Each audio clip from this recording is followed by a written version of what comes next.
Yesterday's price is not today's pull up my price. pants and do the rock away. Lean back, lean back, lean back, lean back. Hey. Can't wait to dance with Jazz to that. Toddlers of millennial parents are going to have the best taste in music. They are. Welcome to Seriously Selfish. I'm your host, Amanda Talajan.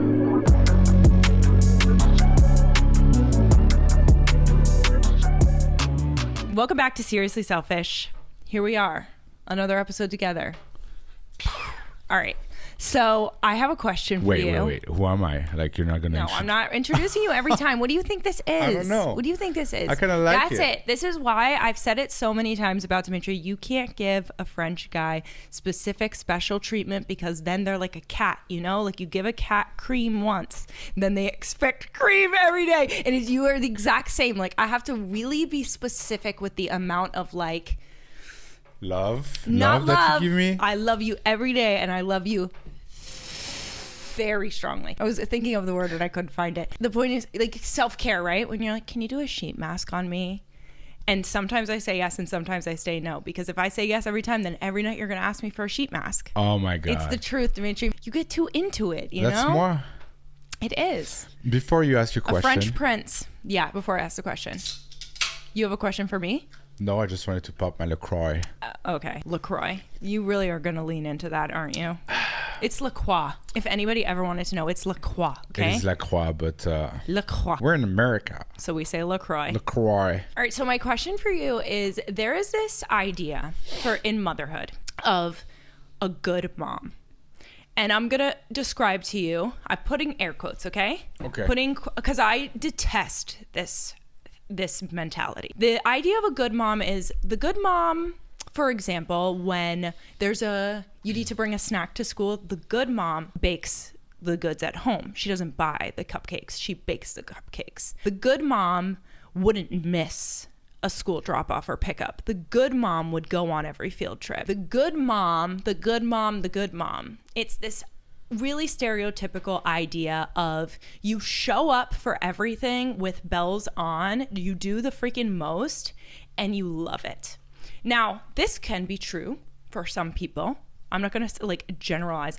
For me, I think there's days where I don't want to do something. I don't always, to the best of my ability, for example, pack Jazz's lunch. Sometimes I'm fucking bored. I don't want to pack his lunch. I throw in there whatever is the easiest thing to find.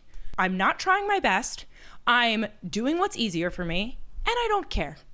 Now, on a standard, you'd say, that's not being a good mom. But in my mind, it is. Because if I take what little brain cells I have left and pack him a perfectly nutritious lunch, I'm probably going to freak the fuck out later. So I know that by me doing this thing that maybe isn't my best, in turn, what really matters to me, and this is my value system, is showing up and being present for him later.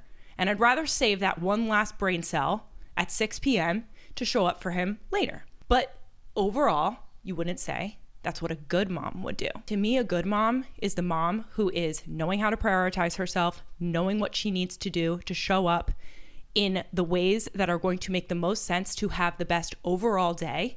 That doesn't mean that you're showing up as your best in every single moment. It means that you know where you need to cut corners to be better in other aspects. You have your priority straight of what is the most important to you, which alters for everybody. And overall, you have forgiveness for yourself in your moments of, not your best. And you also know how to lean in to what is important to you. And that looks different for all of us. Long story short, does that exist for men? Is there the good dad? What does the good dad do?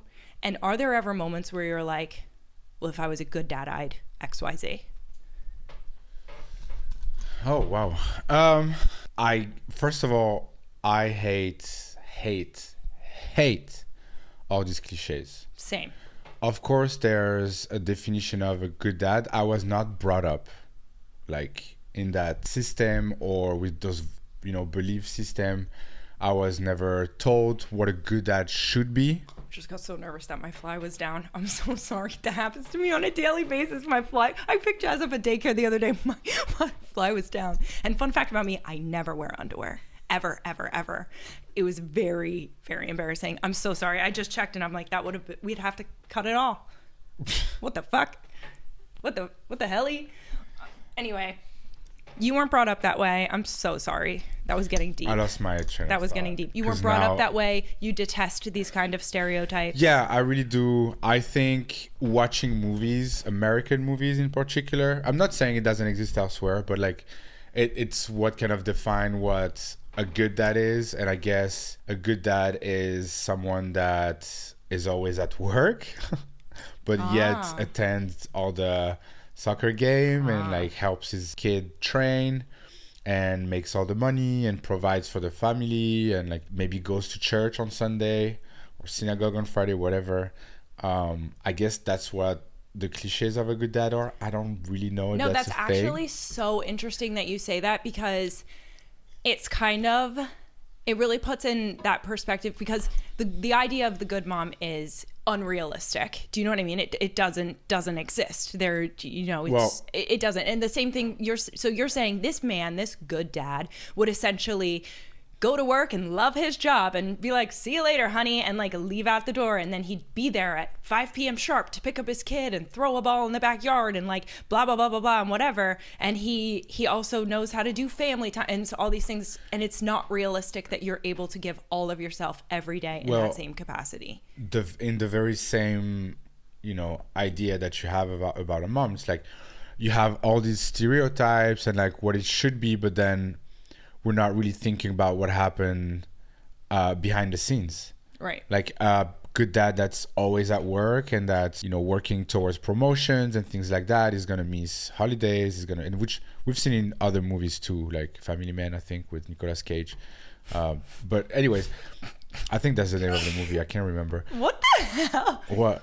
That was literally like a plug. That was like a Truman Show moment where you just said, just like the Family Man by Nicolas Cage with Nicolas Cage. Yeah. That's what that felt like. I think so. Drink Ovaltine. Anyways, and we are not considering the fact that this man is feeling that pressure of providing for his family, is missing moments that he's very much aware of. Right. And more often than not, like we tend to really shove all these feelings way back in our mind, and they come out in other ways. You know, that's why the, you know, midlife crisis was real. I don't know if it is anymore, but like was something very real. Stress is very real.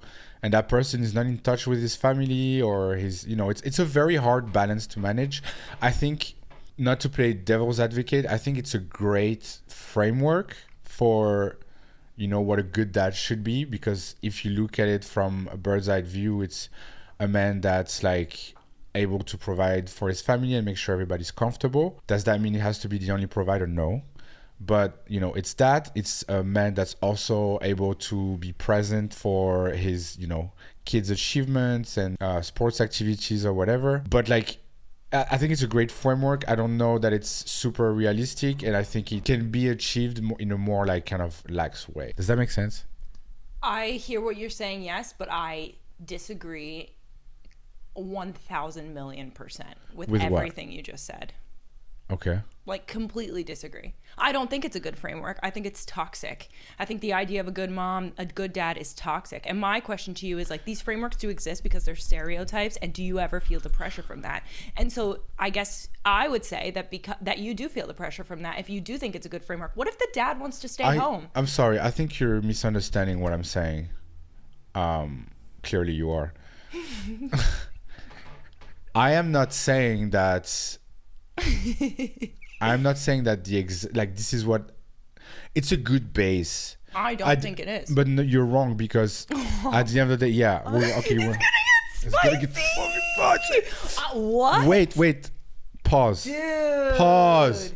What I'm saying here is that it's a good, like, if you look at it from a bird's eye view, what does it say? The parent, let's just look at it from a parent's perspective. It's like, you provide for your family, you make sure everyone's comfortable. It could be good dad, good mom, is what I'm saying. But you're talking about something different. No, I'm not. Yeah, you are, Dimitri. I'm talking about the thing of, like, take it from one concept. I was literally saying, when we're asked to bring something to school and I don't bake it, I buy it at the store.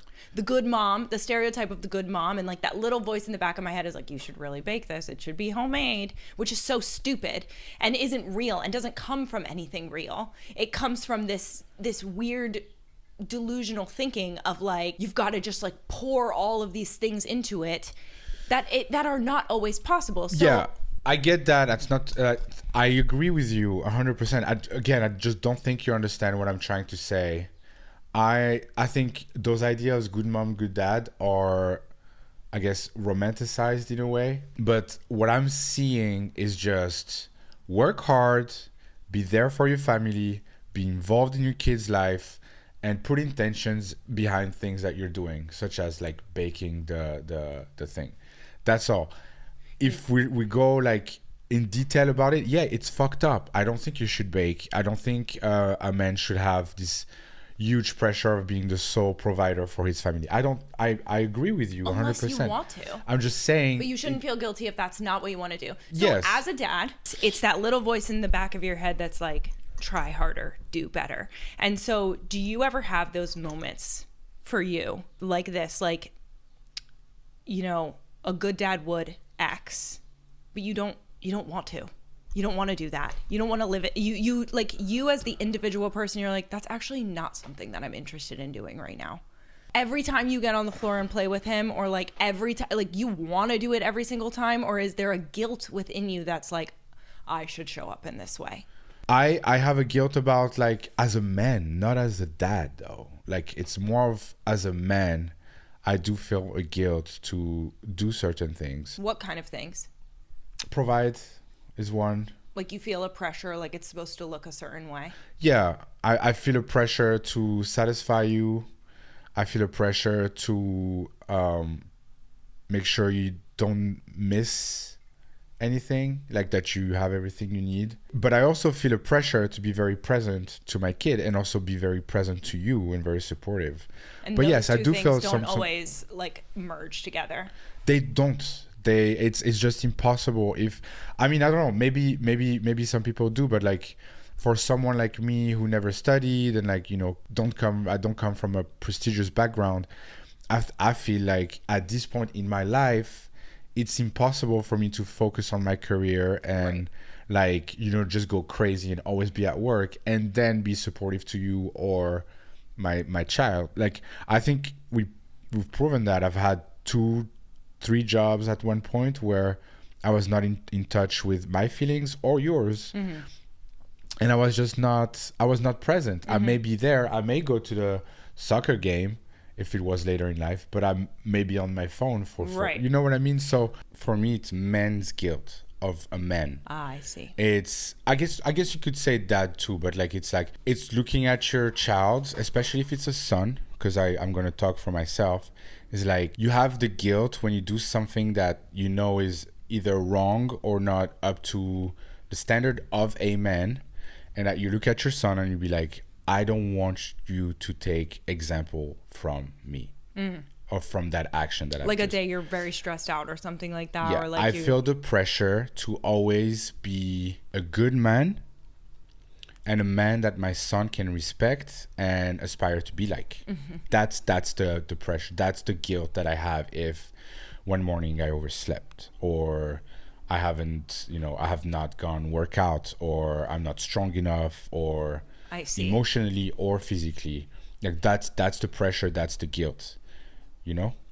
And so that is a version of dad guilt and does stem from maybe not so much those stereotypical ways that mom guilt comes about, but it is this idea of, am I living up to the example that I want my child to see? So because I don't hear guys talk about this, and I feel like in the community of mothers that I know, it's, you know, am I a bad mom for XYZ? These are like questions that we ask each other and conversations that we have are like, is it so terrible that I XYZ? And I think that it doesn't always stem from the societal idea of being a woman. I feel like it's more so from this idea that, is my maternal nature maternaling enough? Like that whole I feel like that's when I think about mom guilt or any conversations I have about mom guilt, it's always like, am I maternal enough?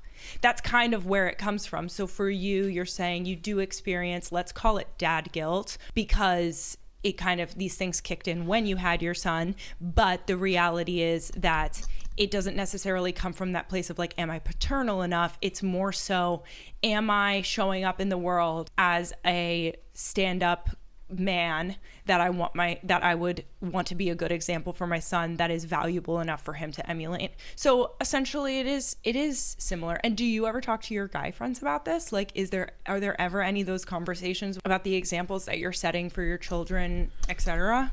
No, I don't think I have that kind of friends. I follow a couple people. One of them I used to do jiu-jitsu with, and he often talks about like, what kind of example are we setting for our children, and what kind of man do we want to be, and and he's trying to kind of shift that idea of a man just being a protector to a man that is a protector, a dad that's a protector, but also someone that's in touch with their emotions. Nice. So these kind of things. But then I also think there's an unspoken standard that men set for for themselves, as in, you don't say everything that you think, and like work hard and protect your family. And like, I think that's real. I don't think that whenever in a couple years from now, when I'm gonna be like, I'm a stay-at-home dad, I'm going to be regarded in the same way from the same people that are looking at me now, as in like, wow, he works really hard. They're gonna be like, you're what now? A stay-at-home dad? Are you actually are you making any money from home, or like, you know what I mean? There's this kind of thing where a man's gonna look at you and be like, you fucking pussy. Ooh. I'm sorry. But you know what? Like, you know what's so crazy? That's the internalized aspect of it. And that is very real, because I follow a lot of creators who have like retired their husbands. Their husbands work with them, and they also look after the kids and all those kind of things. Like, none of them are just like not doing anything, which is so crazy and so beautiful. And I find it really inspiring. And I think that a lot of them have talked about the idea that at first, those first 3 months are very hard to take, because not because the man didn't want that or their husbands are unhappy with the lifestyle. It's how they're being looked at. But you know what? This is the modern age, and I think that there's so much conversation about the modern mom and what that looks like, and the way we view ourselves and the way we show up for ourselves, and how we are selfish, and how it is so important to us as individuals and being these amazing parents that we hope to be. And the same goes for the modern dad. It looks very different than what we know. Many conversations are very important to have about it. And I think that this is one of those conversations that I think is important to shine light on all of these kind of things. And I very much appreciate your honesty here today. Thank you. I think that you're doing an amazing job, and I'm very grateful that you're the modern dad in this house. Thanks. Oh, again with that lefty? All right. I think I just want to say that I love a left-handed handshake. It's so uncomfortable and awkward. I think hasn't been enough instances where men have given women the space to express themselves or to just thrive in their careers. And I think, as much as sometimes it can be a little daunting for me, like to not value myself as this person who just goes out there and like work hard. But on the other end, like, how is my partner supposed to thrive and have a career if I'm not giving her the space to? And it consequently, it means that I have to like put some things to the side, or not, again, like give my whole to certain things, but then the contrary wouldn't be fair, right? Because if I'm giving my 100%, you're not, and you cannot do certain things. It's the ebb and flow. So God love you, Dimitri. You really are a modern man. It's not easy. Glico, stop. Enough. Gee, you're gonna knock everything down. The dog is in between the cameras harassing Sarah. Glico, you are unbelievable. Look at her. That's our firstborn right there. Yeah. We did not do well with her. Okay, closing this week out, I would love to know your thoughts on this. I don't even have a question. I just want to know feedback and thoughts. Things that you see in your relationship, maybe conversations that you've had with your partner about dad guilt. Does it exist? Is it the same? Is it something that maybe needs to be talked about more? And also, do you feel comfortable expressing the guilt that you feel as a mom to your partner? And do you have those conversations, and how does your partner support you in that? I guess those are the questions. That's where we can leave it. Yeah? Yeah. As always, favorite episodes are with you. Same here. Thanks. And don't forget to stay Seriously selfish. Bye.